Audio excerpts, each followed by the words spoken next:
Radicals పూర్వ విద్యార్థులు నిర్వహించిన గుండెకోటు అమరుల స్మృతి సభలో రచయిత నార్ల రవి కేశవరావు మావోయిస్టు కార్యదర్శికి తనకు ఉన్న సంబంధాల గురించి పరిచయాల గురించి మాట్లాడుతూ తను ఎంచుకున్న భావజాలాన్ని ప్రజల్లోకి ఏ విధంగా తీసుకుపోవాలి, దానికోసం ఆయన ఎంత డీక్లారిఫికేషన్ అవుతాడు అనే విషయాన్ని కూడా వివరించడం జరిగింది. కేశవరావు సైనికులకు సైనిక శిక్షణతో పాటు రాజకీయ శిక్షణకు ప్రాధాన్యత ఇచ్చేవాడు.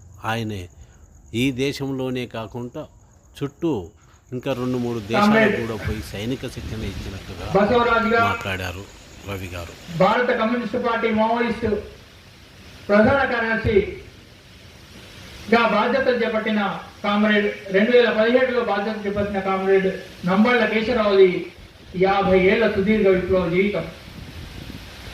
ఆయన 1974 నుండి 79 దాకా వరంగల్లో ఆర్ఈసీలో విద్యార్థిగా ఉన్నప్పుడు కామ్రేడ్ సూరపనేని జనార్దన్, కామ్రేడ్ ఆజాదుల ప్రేరణతో విప్లవ విద్యార్థి ఉద్యమంలోకి వచ్చి ఆ కాలంలో ఆర్ఈసీలో బీహార్ నుంచి వచ్చిన భూస్వామ్య కుటుంబాలకు చెందిన విద్యార్థి గుండాయిజాన్ని ఎదుర్కోవడంలో, వరంగల్లో ఏబీవీపీ మతోన్మాద గుండాయిజాన్ని ఎదుర్కోవడంలో చాలా వీరోచితమైన పాత్ర నిర్వహించారు. అంటే చాలా మెరిటెంట్ కామ్రేడ్. ఆయన గురించి ఇప్పుడు రాసిన దాంట్లో ఆయన ఒక విద్యార్థిగానే కాకుండా కెమికల్ ఇంజనీరింగ్ విద్యార్థి, ఆయన మంచి స్పోర్ట్స్ పర్సన్ కూడా. కబడ్డీ గురించి చాలా ఇప్పుడు మనకు రాశారు చాలామంది. ఆయన గొప్ప మంచి కబడ్డీ ఆటగాడు. అంతేకాదు ఆయన క్రికెట్ కూడా బాగా ఆడేవాడు. ఆ క్రికెట్ ఆడుతూ కాలేజీని రిప్రజెంట్ చేస్తూ కూడా క్రికెట్ ఆడాడు. ఆయన కాలేజ్ టీంలో మెంబర్. అటువంటి అంటే ఒకవైపు విద్య, మరొకవైపు ఆటలు, మరొకవైపు రాజకీయాలు, మిలిటెంట్ విప్లవ రాజకీయాలు వంట పట్టించుకున్న కామ్రేడ్ ఆయన. ఆ క్రమంలోనే 75లో రాడికల్ విద్యార్థి సంఘం ఏర్పడినప్పుడు అందులో కూడా ఆ రాడికల్ విద్యార్థి సంఘానికి ఫౌండర్ మెంబర్స్లో ఆయన కూడా. అయితే విద్యార్థి సంఘం ఏర్పడిన కొద్ది రోజుల్లోనే ఎమర్జెన్సీ వచ్చింది. ఆ ఎమర్జెన్సీ కాలంలో ఆయన విద్యార్థి యోజన ఉద్యమాన్ని నిర్మించడానికి వరంగల్లో హమాలీగా పనిచేశాడు. ఒక ఇంజనీరింగ్ అయిపోయి ఇంజనీరింగ్ పోస్ట్ గ్రాడ్యుయేట్ విద్యార్థి వరంగల్లో హమాలీగా అంటే కార్మికులతో పనిచేయడం కోసం, డీక్లాసిఫై కావడం కోసం ఒక హమాలీగా పనిచేశాడు ఎన్నో నెలల పాటు. ఆ క్రమంలో డీక్లాసిఫై కావడం, పునాది వర్గాలతో మమేకం కావడం ఎట్లాగో నేర్చుకున్నాడు. ఇదే ఆయనకు తర్వాత చాలా ఉపయోగపడిన విషయం. ఆ తర్వాతి కాలంలో ఆ కామ్రేడ్ని తెలంగాణలో విప్లవోద్యమం, రైతాంగ విప్లవోద్యమము ఉవ్వెత్తుగా సాగుతున్న కాలంలోనే ముందు చూపుతో అడవి ప్రాంతాల్లో కూడా ఉద్యమాన్ని నిర్మించాలి, ఆదివాసీ ప్రాంతాల్లో కూడా ఉద్యమాన్ని నిర్మించాలి అని విప్లవోద్యమం ఆనాటి పీపుల్స్ వార్ పార్టీ 7 దళాలను అడవిలోకి పంపాలని నిర్ణయించుకున్నప్పుడు అందులో ఒక దళానికి కామ్రేడ్ కేశవరావు గంగన్నగా దళ కమాండర్గా తూర్పుగోదావరి విశాఖ జిల్లా ప్రాంత అడవుల్లోకి వెళ్ళాడు. అట్లా అప్పటి నుండి ఆ కామ్రేడ్ ఆ తర్వాత దండకారణ్య మొత్తంలో ఉద్యమాన్ని విస్తరించడంలో మిగిలిన ఎందరో కామ్రేడ్లతో పాటు ఆయన భూమిక నిర్వహిస్తూ అందులో కీలకమైన ఎన్నో పాత్రలు ఆయన నిర్వహించారు. 1987-88 ప్రాంతంలో అంటే తెలంగాణలో, ఆంధ్రప్రదేశ్లో నిప్పులు జరిగే నిర్బంధం అమలవుతున్నప్పుడు ఈ నిర్బంధాన్ని ప్రతిఘటించడానికి రాజ్యాన్ని కూడా ప్రతిఘటించాల్సిన అవసరం ఉంది అని విప్లవోద్యమం నిర్ణయం తీసుకున్నది. ఎందుకంటే తెలంగాణ ఉద్యమకాలం నుండి ఇతర ఎన్నో విప్లవోద్యమాల పార్టీల నాయకత్వంలో ఎన్నో ఉద్యమాలు, భూస్వామ్య వ్యతిరేక పోరాటాలు చాలా అద్భుతంగా ఎన్నో పార్టీలు చేశాయి. కానీ ఆ భూస్వామ్య వ్యతిరేక పోరాటం ఒక దశలో రాజ్య వ్యతిరేక పోరాటంగా మలగాల్సిన దశలో ఎన్నో పార్టీలు వెనకంజ వేశాయి. కానీ రాజ్యాన్ని కూడా ప్రతిఘటించాల్సిన అవసరం ఉంది అని నిర్ణయించుకున్నప్పుడు ఆ నిర్ణయాలను అమలు చేయడంలో కామ్రేడ్ గంగన్న, ఆనాటి కామ్రేడ్ పేరు కామ్రేడ్ గంగన్న, ఆ కామ్రేడ్ గంగన్న ముందున్నాడు. మనకు 88లో ఇక్కడ 2 ప్రతిఘటనలు జరిగినాయి. ఒకటి ఆదిలాబాద్లోని ఆలంపల్లిలో, రెండోది తూర్పుగోదావరిలోని దారగడ్డలో. ఆ దారగడ్డ ఘటనకు నాయకత్వం వహించింది కామ్రేడ్ గంగన్న. అంటే ఒక మలుపులో, ఒక సైనిక కీలకమైన ఒక మలుపులో, భారత విప్లవోద్యమ చరిత్రలో ఒక కీలకమైన మలుపులో ఆయన ముందున్నాడు. అట్లా అప్పటి నుండి తర్వాత దండకారణ్య రాష్ట్ర కమిటీ స్పెషల్ జోనల్ కమిటీ సభ్యుడిగా, ఆ తర్వాత స్పెషల్ జోనల్ కమిటీ కార్యదర్శిగా ఆయన దండకారణ్యం అంతటా ఉద్యమాన్ని విస్తరించడంలో నాయకత్వ భూమికను నిర్వహించారు.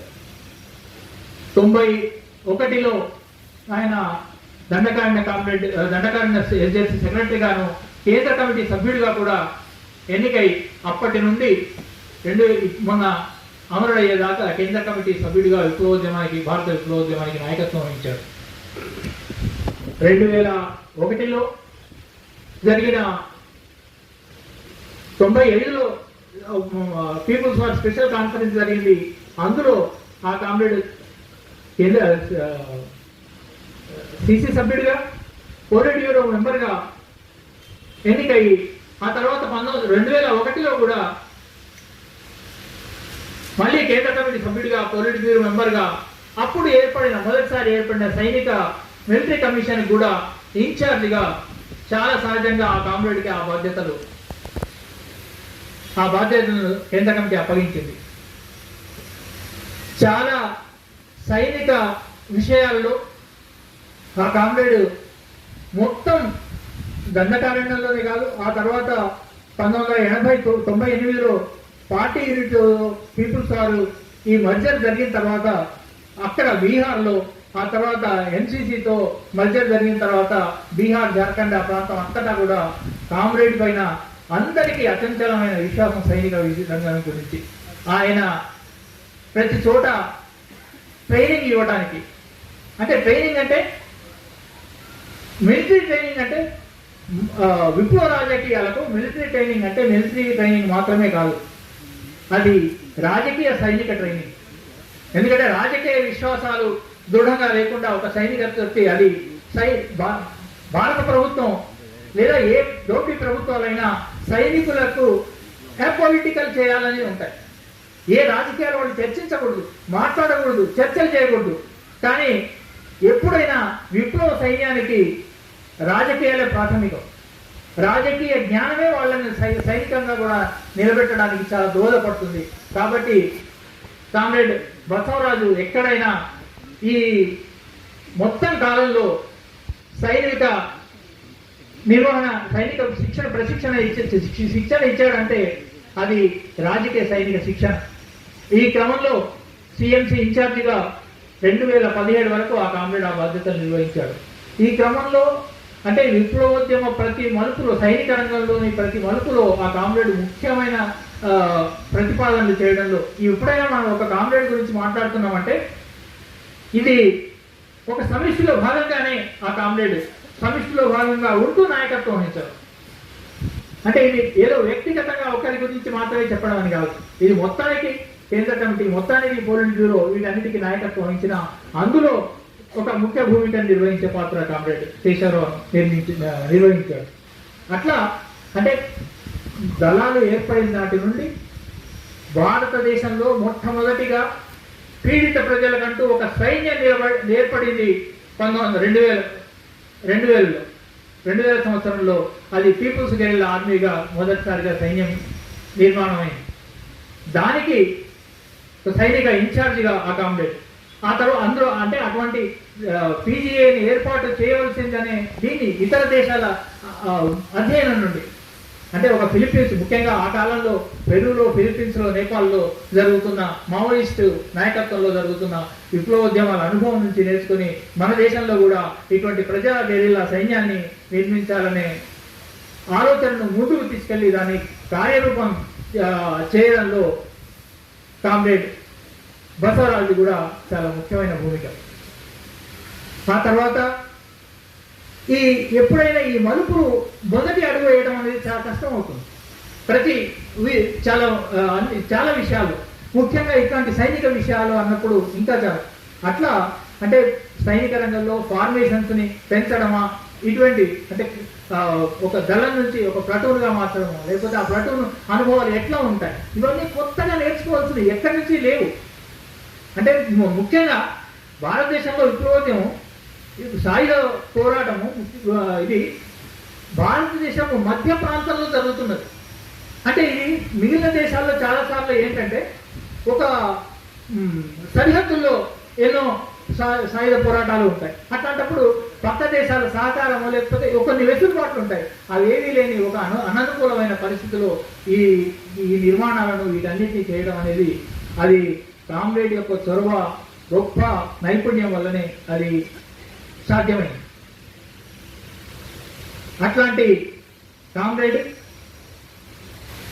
2001 నుండి సిఎంసి ఇన్ఛార్జిగా ఉంటే 2017 దాకా సిఎంసి ఇన్ఛార్జిగా ఉన్నాడు. 2017లో అప్పటిదాకా కామ్రేడ్ ప్రధాన కార్యదర్శిగా ఉన్న కామ్రేడ్ గణపతి వయసు ఎక్కువైన రీత్యా బాధ్యతల నుంచి స్వచ్ఛందంగా వైదొలుగుతా అన్న తర్వాత 2017 నుండి ఈ 8 ఏళ్ల పాటు కామ్రేడ్ బిఆర్ పార్టీ ప్రధాన కార్యదర్శిగా పనిచేస్తూ వచ్చాడు. చాలా గడ్డు కాలంలో కామ్రేడ్ బిఆర్ ఈ ప్రధాన కార్యదర్శిగా, అంటే గ్రీన్ హంట్ని ఒక సల్వాజరుని గ్రీన్ హంట్ని ఓడించడంలో కూడా సైనిక వ్యూహాలు, దానికి సంబంధించిన సైనిక వ్యూహాలు రచించడంలో కామ్రేడ్ బిఆర్ది చాలా ప్రధానమైన పాత్ర. మిగిలిన అందరు కామ్రేడ్స్ది ఏ ఒక్కరిది తగ్గించి చెప్పడం కాదు, కానీ అందులో నాయకత్వ భూమిక కామ్రేడ్ బిఆర్ది. అట్లా ఇది కామ్రేడ్కి సంబంధించిన ఒక కోణం. అంటే కామ్రేడ్కి సంబంధించి మాట్లాడేటప్పుడు పత్రికలు సాధారణంగా ఆయనకు సంబంధించిన సైనిక కోణాన్ని మాత్రమే ప్రధానంగా చెప్పి చూస్తాయి. ఆయన అన్ని ఘటనల్లో, అంటే ఆయన ఇది ఒక ట్రెండ్ లాగా ఉంటుంది. అంటే అలిపిరి ఘటన నుంచి అన్ని ఘటనలకు సంబంధించి ఆపాదించడం అనేది అది ఒక, కానీ అది వాటి ఫ్యాక్ట్స్ అవన్నీ దానిలోకి వెళ్ళాల్సిన అవసరం లేదు. కానీ ఆ రకమైన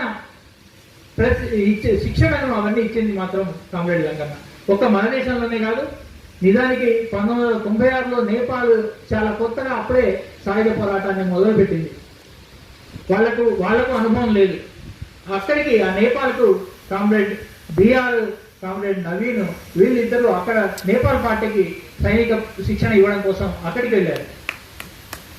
అప్పటికే ఆయన జుట్టు బాగా నేర్చిపోయిన జుట్టు. ఈ వయసులో ఆయన అంత యాక్టివ్గా సైనిక ఇవి చూస్తే వాళ్ళు కూడా అది ఇంత పెద్ద అయినా ఇంత యాక్టివ్గా చేస్తున్నారని ఇన్స్పిరేషన్ పొందారనేది తర్వాత కాంగ్రెస్ చెప్పారు. అట్లా ఇక్కడ భారతదేశంలోనే కాకుండా తను ఇట్లా నేర్చుకోవడం కూడా, అంటే దీనికంటే ఇంకా బెటర్గా జరుగుతున్న ప్రాంతాల నుంచి, అంటే తర్వాత నేపాల్లో చాలా అడ్వాన్స్ అయింది అక్కడి పీపుల్స్, అక్కడ స్థానిక పరిస్థితుల వల్ల వీటి వల్ల ఆ అనుభవం నుంచి కూడా నేర్చుకోవడం, ఎల్టీడీ అనుభవం నుంచి కూడా నేర్చుకోవడం, ఫిలిప్పీన్స్ అనుభవం నుంచి కూడా నేర్చుకోవడానికి నిరంతరం కామ్రేడ్ ప్రయత్నించేవారు. అట్లా నాకు ఆ కామ్రేడ్ నాకు విప్లవోద్యమం ఇప్పించిన బాధ్యత వల్ల, నా పైన ఉంచిన బాధ్యత కారణంగా ఆ కామ్రేడ్తో చాలా సుదీర్ఘకాలం పనిచేసే అవకాశం నాకు వచ్చింది. అందుకు చాలా ఆ కామ్రేడ్ నుంచి ఎంతో నేర్చుకోనే అవకాశం వచ్చింది.